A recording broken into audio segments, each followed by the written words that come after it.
Hello everyone, bertemu dengan saya Bu Maulika di Fisika Mudah, Asik, Menyenangkan. Oke, di video kali ini kita akan belajar mengenai momentum dan juga tumbukan. Oke, sebelumnya, apakah teman-teman pernah mendengarkan istilah tumbukan? Oke, sepertinya masih banyak yang asing ya dengan istilah tumbukan ini, jadi mari kita pelajari di video kali ini. Oke, sebelumnya Ibu mau mengajak teman-teman untuk melihat video dulu nih. Jadi di sini Ibu punya 3 video.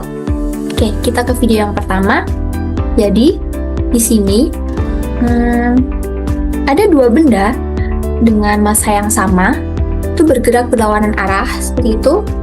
Kemudian nah, kedua benda ini dia bertumbukan nih.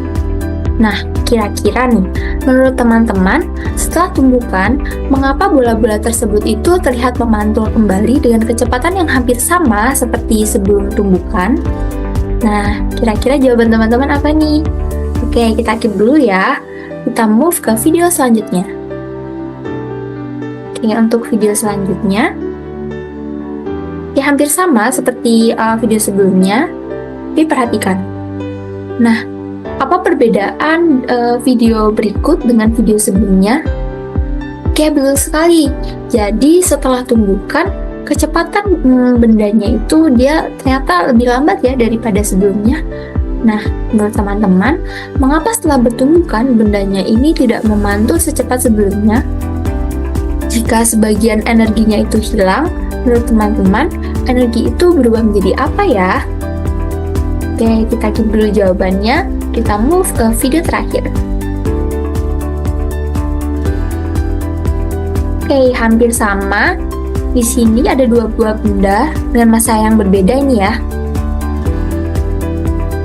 Oke, di sini sama-sama bertumbukan, tapi perbedaannya apa teman-teman?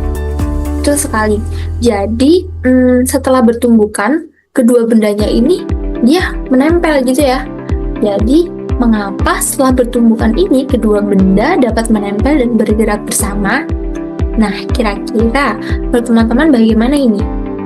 Oke, jadi ketiga fenomena tadi itu dapat dijelaskan melalui jenis-jenis tumbukan yang akan kita pelajari hari ini. So, let's get move.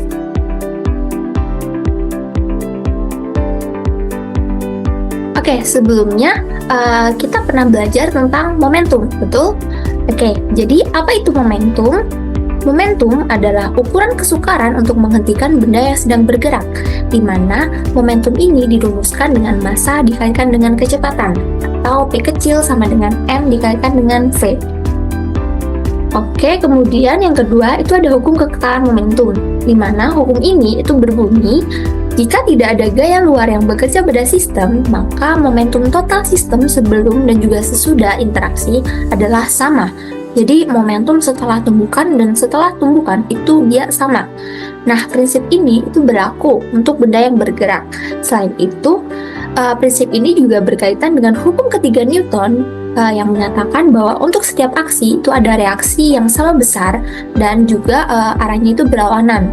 Nah, jadi di hukum kekekalan momentum ini, dia berlaku P sama dengan P aksen, atau momentum awal itu sama dengan momentum akhir. Nah, kalau kita rumuskan, itu menjadi M1 kalikan V1 plus M2 kalikan dengan V2 sama dengan M1 kalikan dengan V1 aksen plus M2 kalikan V2 aksen. Dengan M1 itu massa benda 1, M2 itu massa benda 2, V1 adalah kecepatan awal benda 1, dan untuk V2 itu kecepatan awal benda 2, sedangkan V1 aksen ini itu adalah kecepatan akhir untuk benda 1, dan V2 aksen itu dia adalah kecepatan akhir untuk benda kedua. Oke, sekarang nih kita masuk ke jenis-jenis tumbukan. Oke, kita masuk ke jenis tumbukan nih. Kira-kira ada apa aja ya? Oke, jadi yang pertama itu ada tumbukan lenting sempurna. Nah, Bu, tumbukan lenting sempurna itu apa sih? Oke, jadi di tumbukan ini itu dia berlaku hukum kekekalan energi kinetik. Loh, Bu, itu apa deh? Jadi, hukum kekalan energi kinetik ini yaitu menyatakan bahwa energi kinetik setelah tumbukannya itu dia akan sama dengan energi kinetik sebelum tumbukan. Jadi bisa dikatakan bahwa kecepatan untuk benda sebelum tumbukan itu hampir relatif sama dengan kecepatan benda setelah tumbukan. Karena apa? Karena energi kinetik itu kan berhubungan dengan kecepatan. Jadi kecepatan energi kinetik ini bisa kita hubungkan dengan kecepatan itu. Nah, selain itu, untuk tumbukan ini itu dia juga berlaku hukum kekalan momentum seperti yang kita jelaskan tadi ya, dimana V1 aksen itu nilainya tidak sama dengan V2 aksen, sehingga persamaannya itu menjadi M1 kalikan V1 plus M2 kalikan dengan V2 sama dengan M1 V1 aksen plus M2 V2 aksen. Oke, nah untuk nilai koefisien restitusi untuk tumbukan lenting sempurna itu dia bernilai 1. Nah, selanjutnya nih, contohnya apa ya Bu untuk tumbukan lenting sempurna ini? Nah, teman-teman pernah bermain biliar?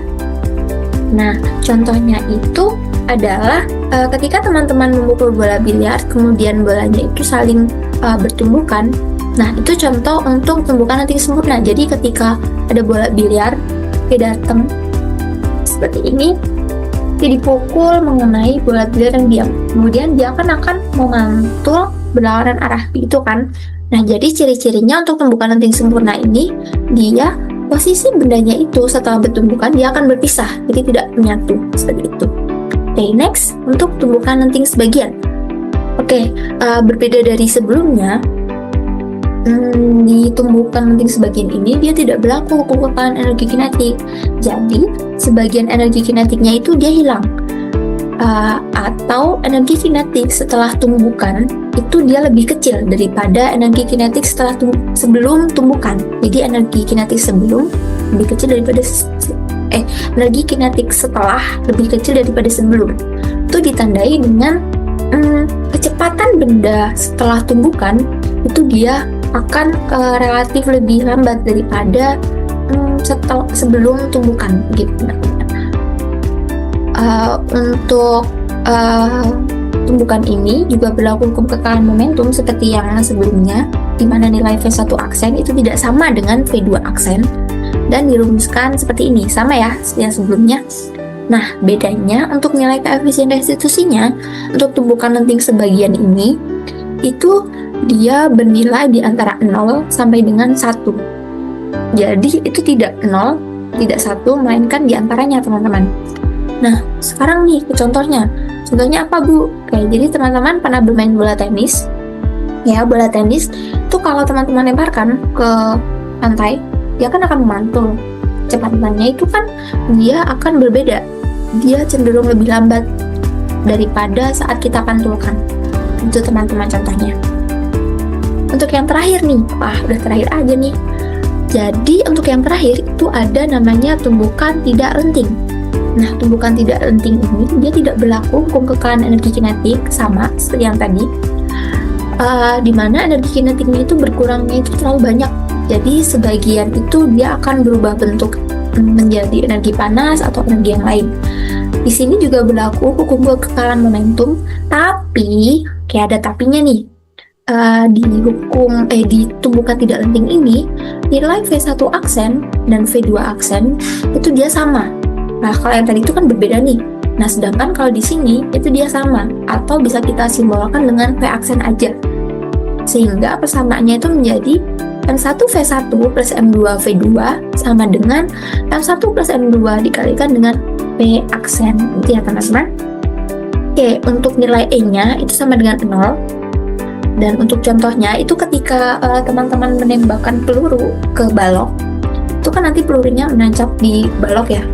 Dan itu nanti kedua benda yaitu peluru sama balok itu kan akan menjadi satu kesatuan gitu.